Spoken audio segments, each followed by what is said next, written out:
Super India news TV में आपका स्वागत है। मैं हूं राजेश आर्य। आइए देखते हैं आज का विशेष समाचार। राजनीतिक असहिष्णुता का विभत्स रूप।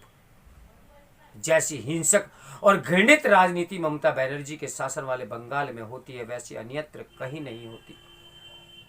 राजनीतिक हिंसा के लिए कुख्यात बंगाल में राजनीति का एक और घिनौना डरावना चेहरा पिछले दिनों तक देखने को मिला, जब दक्षिण दिनाजपुरा जिले में बालूरघाट इलाके में 3 आदिवासी महिलाएं सड़क पर दंडवत करती हुई दिखी। उन्हें दंडवत करते हुए करीब 1 किलोमीटर चलकर तृणमूल कांग्रेस की सदस्यता फिर से ग्रहण करनी पड़ी। उनका अपराध यह था कि उन्होंने कुछ दिनों पहले करीब 200 लोगों के साथ भाजपा की सदस्यता ग्रहण कर ली थी। उनका ऐसा करना तृणमूल कांग्रेस के स्थानीय नेताओं को रास नहीं आया। उन्होंने उन पर दबाव बनाया और इस क्रम में इतना आतंकित किया कि उन्हें 1 किलोमीटर तक रेंगते हुए तृणमूल कांग्रेस के दफ्तर पर जाना पड़ा। कोई भी समझ सकता है कि उन्हें ऐसा करने के लिए विवश किया गया होगा और अंजाम भुगतने की चेतावनी दी गई होगी। उनसे यह भी कहा गया होगा कि भाजपा की सदस्यता ग्रहण करने का पश्चाताप उन्हें सड़क पर रेंगते हुए चलकर करना होगा। इसकी पुष्टि दक्षिण दिनाजपुर की तृणमूल कांग्रेस की जिला महिला अध्यक्ष प्रदीप्ता चक्रवर्ती के इस बयान से होती है कि इन महिलाओं ने भाजपा में जाने का पछतावा हुआ। इस तरह करना पसंद किया। ये झूठ के अलावा और कुछ नहीं, क्योंकि कोई भी स्वेच्छा से ऐसा करना पसंद नहीं करेगा। वे किसी धमकी के चलते ही ऐसा करेगा, और वह भी तब जब उसे यह अंदेशा होगा कि यदि उसने वैसा नहीं किया जैसा कहा जा रहा है तो उसकी जान माल के लिए खतरा हो सकता है। इस घटना से तृणमूल कांग्रेस के नेता इतने शर्मसार हुए कि उन्होंने प्रदीप्ता चक्रवर्ती को उनके पद से हटा दिया। लेकिन यह पर्याप्त नहीं है। ये कार्रवाई बदनामी और शर्मिंदगी से बचने के लिए की गई है। बालूरघाट मामले का संज्ञान महिला आयोग ने ले लिया है। चूंकि दंडवत करने के लिए मजबूर महिलाएं आदिवासी समुदाय की हैं, इसलिए अनुसूचित जनजाति आयोग भी इस घटना का संज्ञान ले सकता है।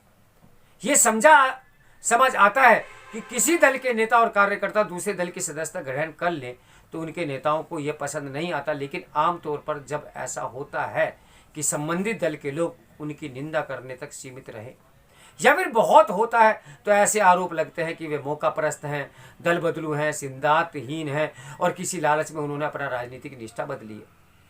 जबकि नेताओं और कार्यकर्ताओं की ओर से दल बदलने का काम देश भर में होता ही रहता है। लेकिन दल बदल के बाद जैसी हिंसक और घृणित राजनीति बंगाल में होती है, वैसे अन्यत्र कहीं नहीं होती। बंगाल में किसी दल के सदस्य का दूसरे दल में जाना दुश्मनी मोल लेना जैसा होता जा रहा है। बंगाल देश के उन राज्यों में है जहां अब भी राजनीति हिंसा चलती रहती है। जब चुनाव नहीं हो रहे होते तो भी चुनावों के दौरान ये हिंसा विभत्स रूप ले लेती है। हिंसा चुनाव से पहले ही तेज हो जाती है और यह चुनाव के बाद भी जारी रहती है।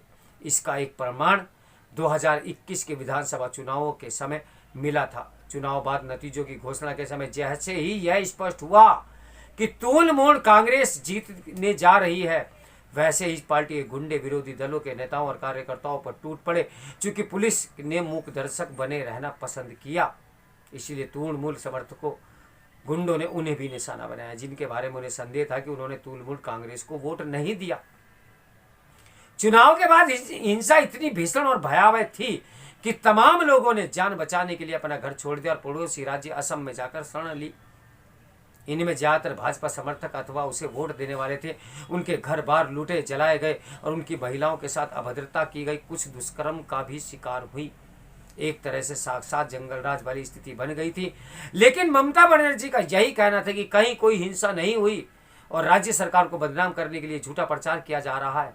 स्पष्ट है कि इसी से हिंसा करने वाले तत्वों का दुस्साहस और बढ़ा। यह हिंसा कितनी व्यापक थी इससे समझा जा सकता है कि करीब 60 लोग मारे गए थे।